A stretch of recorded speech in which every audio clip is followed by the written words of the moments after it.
کسی بھی صحابی کے بارے میں اہل سنت کہلانے والا جو اہل سنت کے عقیدے پر ہے وہ کوئی غلط بات نہیں کرے گا، کیونکہ صحابہ کرام رضی اللہ تعالی عنہم جمیع صحابہ، نبی پاک علیہ الصلوۃ والسلام کے جمیع صحابہ وہ ہمارے لیے قابل احترام ہیں۔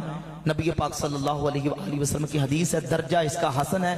جامع ترمذی میں حدیث ہے، فضائل الصحابہ میں امام احمد بن حنبل پہلے 4 طرق اس حدیث کے لے کے ہے۔ حضور فرماتے اللہ اللہ فی صحابی لا تتخذوہم غرضا بعدی، میرے صحابہ کو میرے بعد تانو تشریح کا نشانہ مت بنانا۔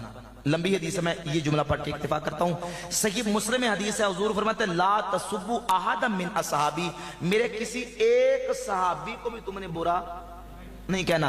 اور المعجم الکبیر طبرانی کے اندر حدیث ہے اور درجہ اس کا حسن ہے۔ امام ابن حجر نے فتح الباری میں اس حدیث کو حسن قرار دیا۔ نبی پاک صلی اللہ علیہ وآلہ وسلم نے فرمایا اذا ذکر اصحابی فامسکوا، جب میرے صحابہ کا تذکرہ ہو تو برائی بیان کرنے سے اپنی زبانوں کو بند رکھو، ان کی برائی بیان کرنے سے زبانوں کو بند رکھو۔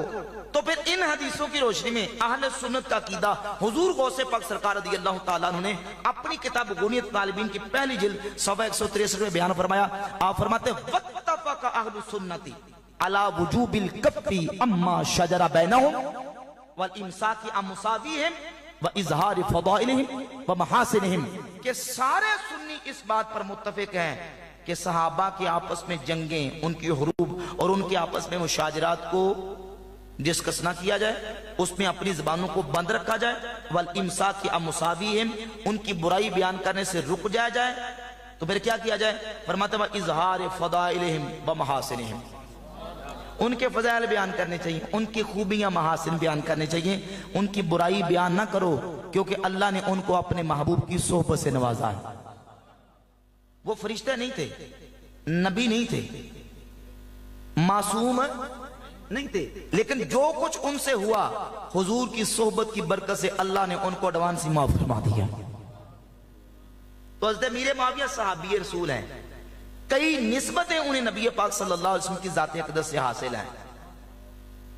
تو کوئی امیر معاویہ رضی اللہ عنہ صحابی رسول کے بارے میں نازیبا یا نیگیٹو کو بات کرے گا تو یہ اہل سنت کا طریقہ نہیں ہے۔ ان تمام جنگوں کے اندر جنگ جمل ہو یا جنگ صفین ہو، اہل سنت و جماعت جمہور کا موقف یہ ہے کہ مولا علی پاک رضی اللہ تعالیٰ اپنے اجتہاد مصیب تھے، مولا علی حق پر تھے، مقابلے کے اندر جو آئے تھے ان سے خطا ہوئی، لیکن وہ خطا معصیت والی نہیں، وہ خطا کوئی ذاتی بیر یا آپس میں دل میں کوئی نفرت قدورت کی وجہ سے نہیں، بلکہ ان کے اجتہاد کی بنیاد سے ان سے ایک خطا واقع ہوئی جو گناہ نہیں ہوتی، بلکہ جو گناہ نہیں ہوتی۔